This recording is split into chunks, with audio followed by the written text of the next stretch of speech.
The last line of defense. The Arconian Empire's warships emerged from hyperspace like predators from the deep void, sleek, obsidian vessels that absorbed light rather than reflected it. Their silhouettes against the backdrop of stars resemble the ancient mythological dragons of Earth, serpentine and terrible in their beauty.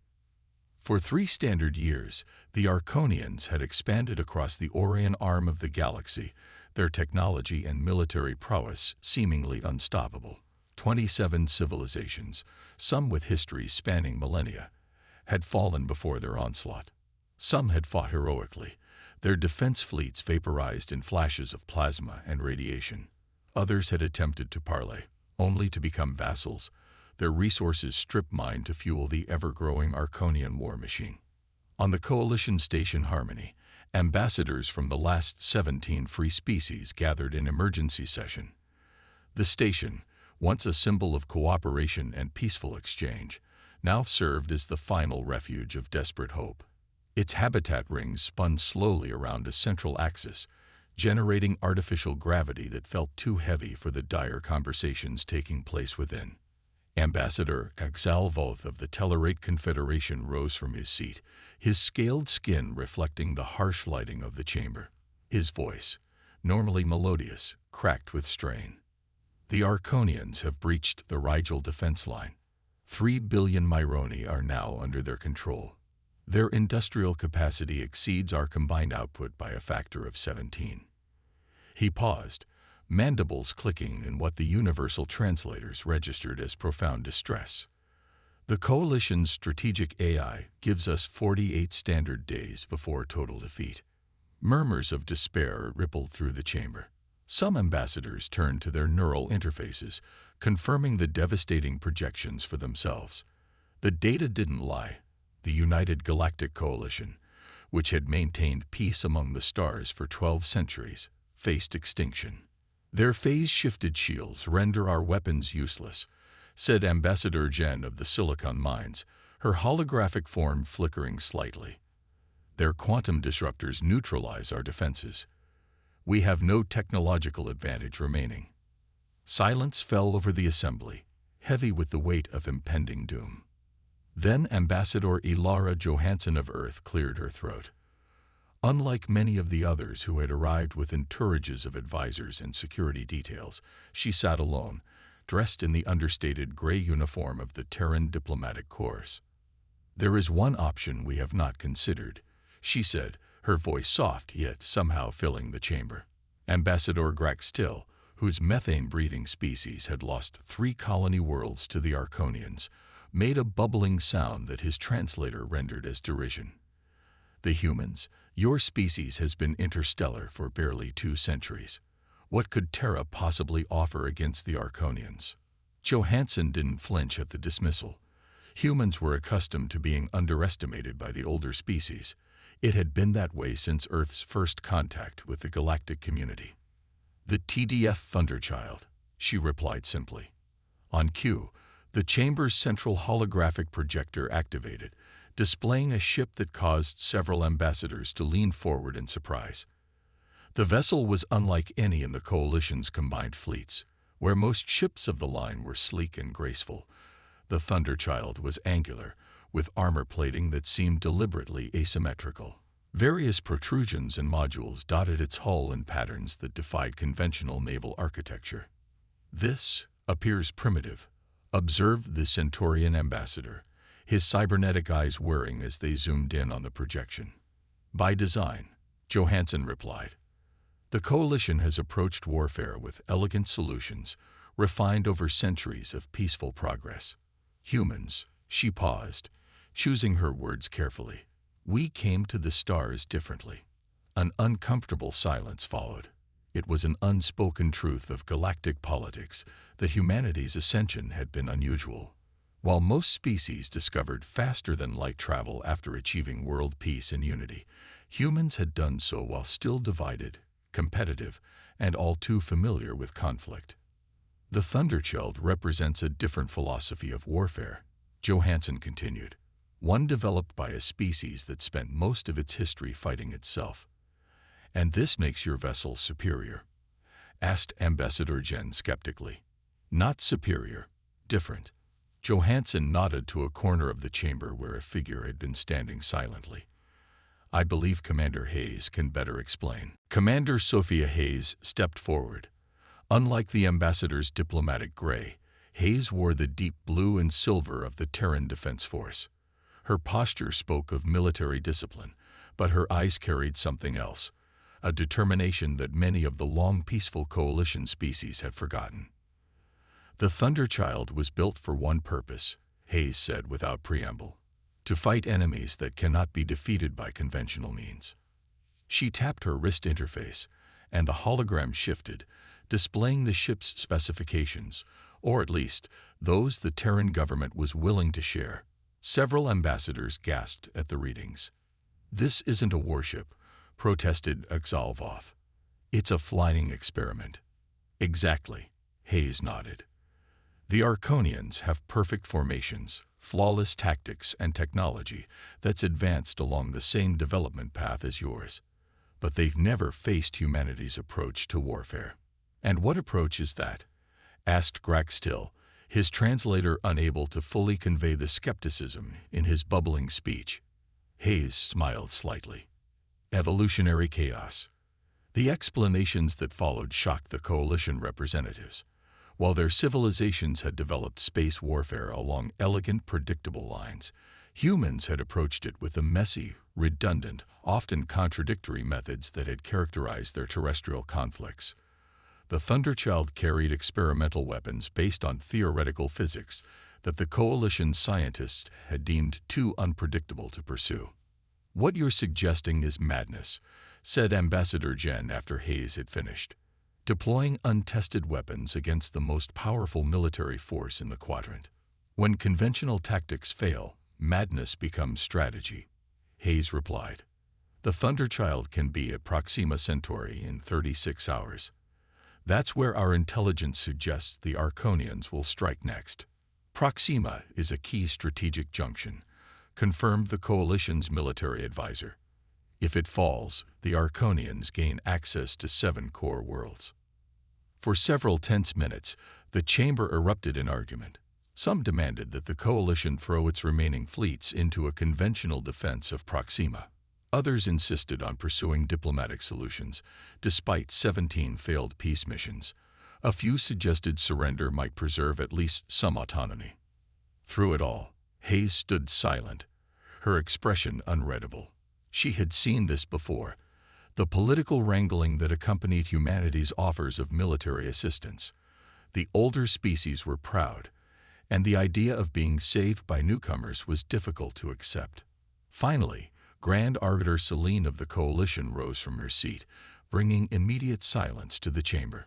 For 9 centuries, the position of Grand Arbiter had commanded universal respect. Celine's species lived for over a millennium, and her eyes held the wisdom of centuries. "In 1200 years," she said, her voice resonant with age, "the Coalition has never authorized the deployment of experimental weapons." She fixed her gaze on Hayes. "But we have never faced extinction before."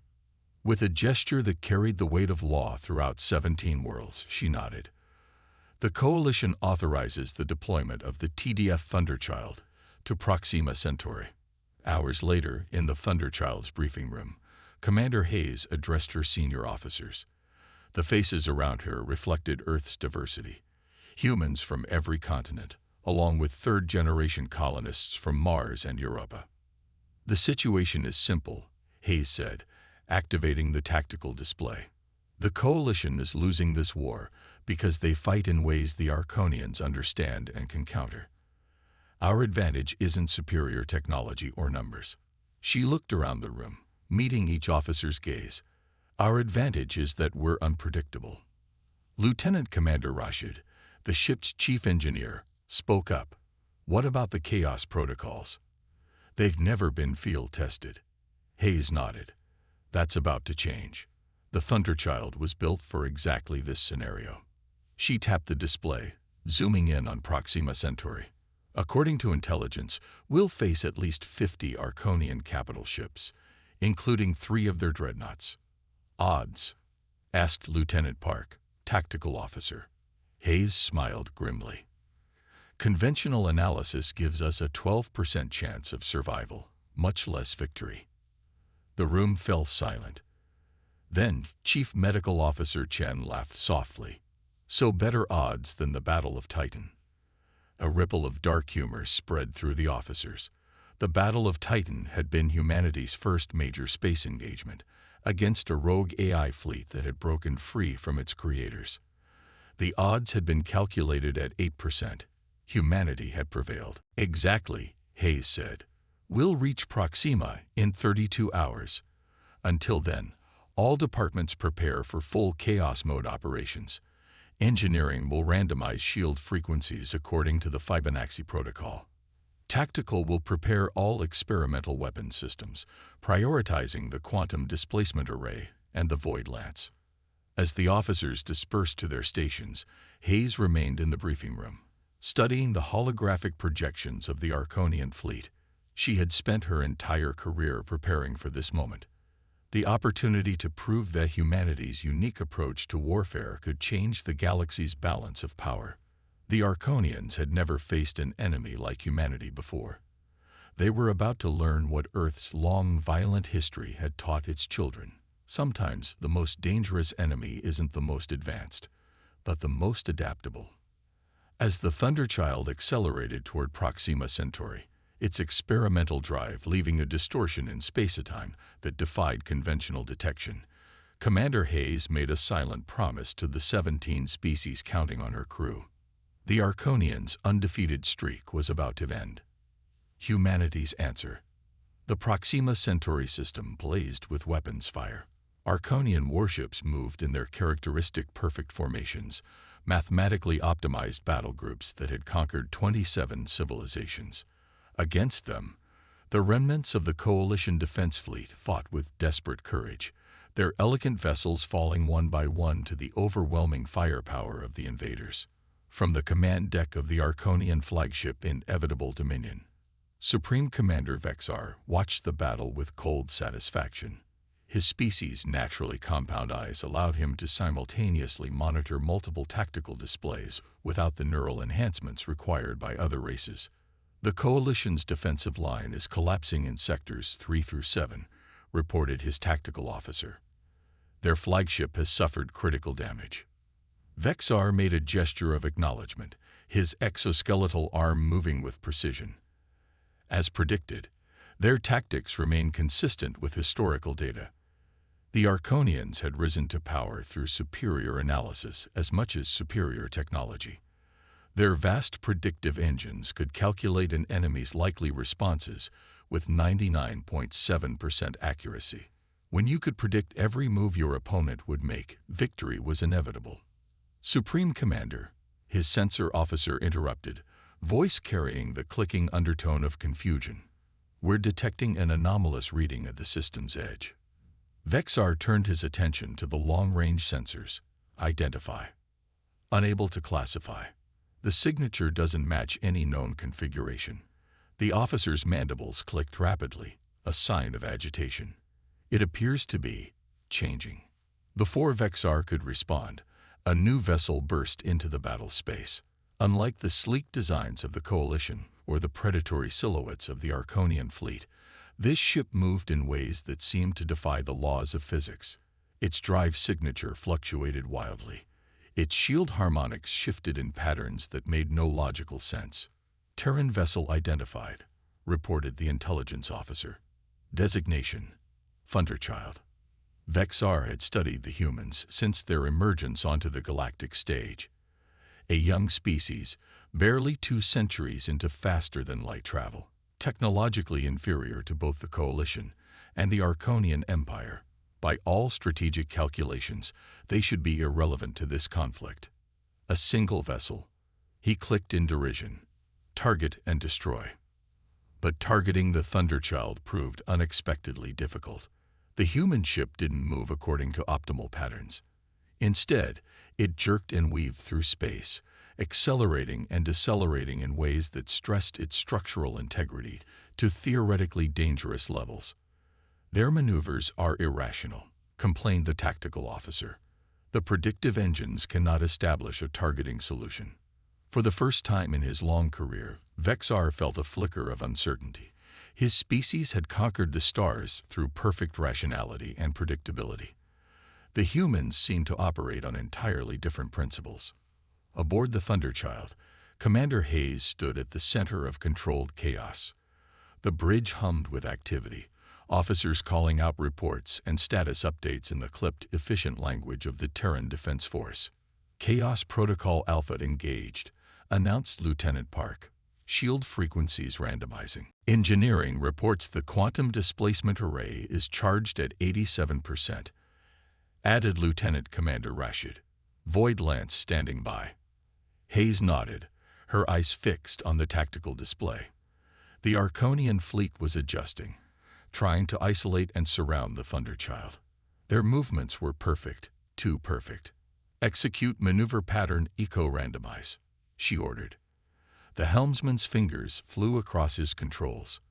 The Thunderchild suddenly cut its main drives, fired maneuvering thrusters in apparently contradictory directions, then engaged its experimental spatio-temporal distortion drive at 1/4 power. The result was a corkscrew motion that no eye would ever calculate as efficient, because it wasn't meant to be efficient. It was meant to be unpredictable. The Arconians are adjusting their formation, reported the sensor officer. They're deploying a containment net, standard counterinsurgency tactic. Hayes smiled grimly. Standard for them. Lieutenant Park, prepare to deploy the Fireflies. Park nodded, entering the command sequence. From the Thunderchild's launch bays erupted hundreds of tiny drones. To conventional sensors, they appeared as simple decoys, a desperate attempt to confuse targeting systems. But as they spread through the battle space, they began emitting carefully calibrated interference patterns. Fireflies deployed. Disruption field at 60% and rising, Park announced. The Arconian vessels responded immediately, adjusting their shield frequencies to compensate for the interference. But the Fireflies weren't operating on a predictable pattern. Each one had been programmed with a randomization algorithm inspired by Earth's weather systems. Chaotic, yet following deeper underlying patterns. On the inevitable Dominion, alarms began to sound. Our tactical network is experiencing degradation, reported the communications officer. Ships are reporting targeting system failures. Predictive engine accuracy has fallen to 78%. Vexar felt the first stirrings of genuine concern. The Arconian Empire had conquered through superior information processing, as much as firepower, without their predictive advantage. Deploy the dreadnoughts, he ordered. Full power to forward batteries. I want that human ship destroyed. 3 massive Arconian dreadnoughts broke formation, their obsidian hulls gleaming as they moved to surround the Thunderchild. Each was 10 times the size of the human vessel, armed with weapons that could shatter planets. On the Thunderchild's bridge, Hayes watched the dreadnoughts approach with calm focus. They're following Containment Protocol 7, she observed, just as we expected. Quantum displacement array at full charge, Rashid reported. Hayes nodded. Target the lead dreadnought. Fire.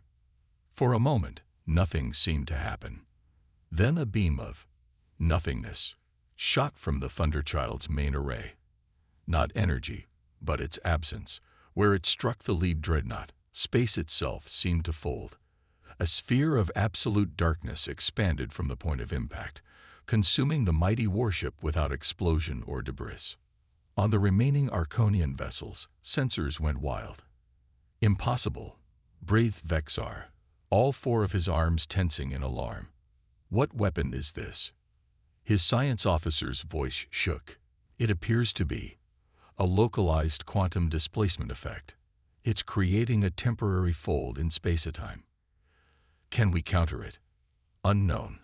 Our shields are designed to repel energy, not this. As the Arconians struggled to comprehend what they were facing, the Thunderchild was already moving again.